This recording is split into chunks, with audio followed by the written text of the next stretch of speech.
తన బాధ్యతను ఎప్పుడూ విడవక జీవితం చరమాంకం వరకు కూడా కుటుంబ శ్రేయస్సు కోసం పరితపిస్తూ ఉంటుంది. కుటుంబ శ్రేయస్సుని తమ బాధ్యతలని మర్చిపోకుండా నిర్వర్తిస్తూ నిరంతరం కుటుంబ శ్రేయస్సే తన శ్రేయస్సుగా భావించేటువంటి స్త్రీలని కనుక భర్త అనవసరంగా బాధిస్తూ ఆమె కంట కన్నీరు ఒలికేలాగా చేయకూడదట.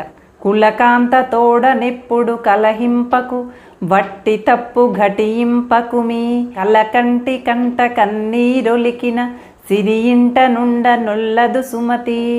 ఉత్తమమైనటువంటి లక్షణాలు కలిగినటువంటి స్త్రీని మాత్రం బాధ పెట్టి ఆమె కంట నీరు చిందేలాగా చేస్తే మాత్రం ఆ ఇంట్లో నిజంగానే సిరి సంపదలకు ఎప్పుడు లోటే ఉంటుందండి.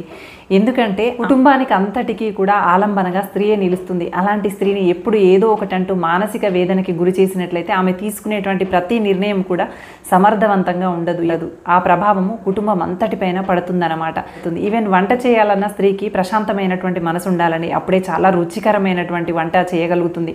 ఆమె గొడవ పడుతూ మానసికంగా బాధపడుతూ వంట చేస్తే అది ఎప్పుడూ కుదరదండి. అలాగే ఆమె చేయాలనుకున్నటువంటి ఏ పనైనా ఆమె సమర్థవంతంగా చక్కగా చేయాలంటే ఫస్ట్ ఆమెని మానసికంగా ప్రశాంతంగా ఉంచాలి. అలా ఉంచినప్పుడు మాత్రమే కుటుంబ సభ్యులకి ఏ సమయాల్లో ఏ అవసరాలు ఉంటాయో గ్రహించుకొని ఆమె ఆ పనులన్నీ చక్కదిద్దుతుంది. ఇతరి అవసరాలను చక్కదిద్దేటువంటి ఉత్తమమైనటువంటి స్త్రీని మాటల ద్వారా బాధ పెడితే ఆమె మానసికంగా ప్రశాంతత లేకపోవడం వల్ల కుటుంబం అంతా కూడా అస్తవ్యస్తంగా మారుతుందన్నమాట. చిరాకులోనూ డబ్బు విషయంలో కావచ్చు, ఇతరులతో కొంచెం కటువుగా మాట్లాడినా కటువుగా వ్యవహరించినా అక్కడ మనం లాస్ అయ్యేటువంటి అవకాశం ఉంటుందన్నమాట. కొట్టి మాటలే అని కొట్టిపడేయకండి. స్త్రీ మానసిక పరిస్థితి బాగుంటేనే కుటుంబం బాగుంటుంది అని దాని అర్థం అనమాట. అందుకని ఎవరైనా చిన్నదానికి పెద్దదానికి అనవసరమైనటువంటి విషయానికి స్త్రీని బాధ పెట్టే వాళ్ళు ఉన్నట్లయితే ఆమెను ప్రశాంతంగా ఉంచడానికి ప్రయత్నం చేయండి.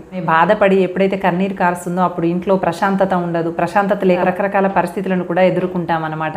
ఆమెను ఎప్పుడు కంట కన్నీరు పెట్టేలాగా చేయకండి. పద్యంలో కూడా మనకు చెప్పేది అదే, స్త్రీ మీద వట్టి తప్పు ఘటింపకుమి కంట కన్నీరొలికిన సిరి ఇంట నుండ నొల్లదు అన్నాడు. వట్టి తప్పు ఘటించినట్లయితే ఆమె సంబంధం లేనటువంటి విషయాన్ని కూడా ఆమె పైన వేసి ఆమెను తిడుతూ బాధ పెట్టినట్లయితే ఇంట్లో సిరి సంపదలను నిలవవు అని చెప్పి ఈ పద్యం అర్థం అనమాట. కులకాంత తోడ కలహింపకుమి అంటే భార్యతో ఎప్పుడు కలహం పెట్టుకోకు అని చెప్పి చెప్తూ ఉన్నారు.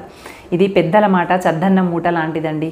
అందుకని మీ భార్యతో మీరు చాలా ప్రేమగా ఉండటానికి ప్రయత్నం చేయండి. ఎక్కడా కూడా వాళ్ళ కంట కన్నీరు వచ్చేటువంటి పరిస్థితులను కల్పించకండి. Thank you for watching. Bye.